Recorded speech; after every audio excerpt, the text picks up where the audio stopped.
the Indonesian seven-tone scale is called. Alright.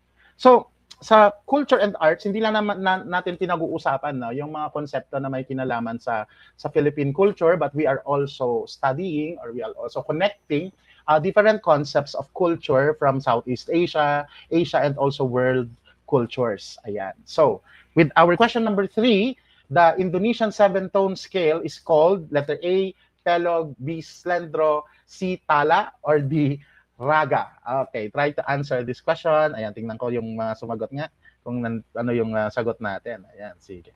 Marami ang nakita ko sumasagot ng letter A. Ayan, Pelog daw. So, tama kayo, may tama kayo. Ang tamang sagot dyan ay Pelog. So, ayan.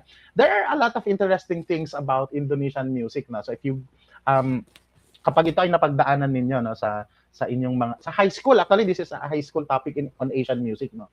And, Slendro ang Pelog. So, merong connotation itong mga patterns of music na ito. So, Slendro is for the male and then Pelog is for the female. So, parang panlalaki and pababae, or maybe they have associated it with the genders. Because, in the traditional Indonesian society, they respect the genders. No, there is really a gender balance.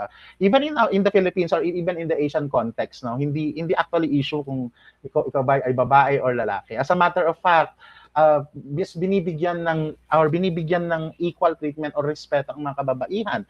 So if you look at our culture in the Philippines, no, we call our country inang bayan, ano? Ayan. Kung ang ama ay haligi ng tahanan, ang ina naman ang ilaw ng tahanan. So there's quite a balance of the gender, no, for this culture, and it's really nice to know about that.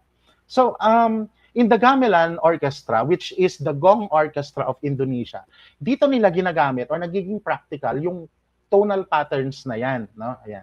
So basically, ang slendro at pelog, no, are formed from 5 tunes or 5 tones na which is a representative or a symbolism of the 5 elements of nature. Ayan, di ba? So may mga brilyante yan, brilyante ng tubig, brilyante ng apoy, ayan, very sangre, ayan.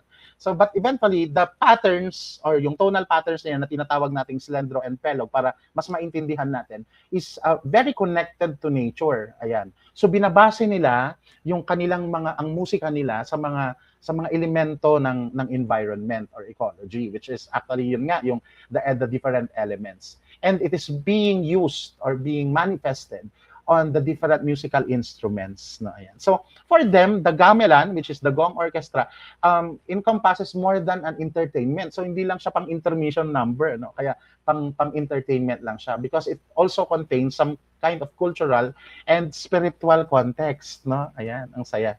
So even their artwork is connected, no? Ayan. So the Wayang Kulit is the shadow theater play of Indonesia, which eventually, no, is also connected to the gamelan, and the gamelan also uses the slendro and the pelog. And this art form, it cannot take place, no, hindi siya mangyayari without the elements of the gamelan and also the elements of the slendro and the pelog. So ayan. So the shadow theater play of Indonesia is called the Wayang Kulit, and the orchestra of gongs in Indonesia is called gamelan, and they use a tonal system, slendro kapag panglalaki, male tonal system, and then pelog kapag ito ay pangbabae or female tonal system. Because in the Indonesian society or even in the Southeast Asian society, no, gender is never been an issue. Ayan, so merong respeto for both genders. Or anything in between. Ayan, so, mukhang isang semester yan na pag-uusapan natin if ever. Okay.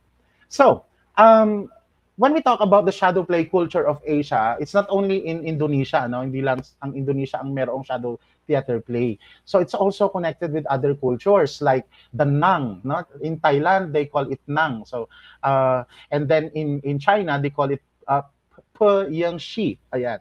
So it's actually also a similar or connected shadow puppetry tradition. And also in our country, this might come in surprising, that in the Philippines, specifically in the Tagalog region, meron tayong tinatawag na karilyo. No? Karilyo is our own version of that shadow puppetry. Okay, sige.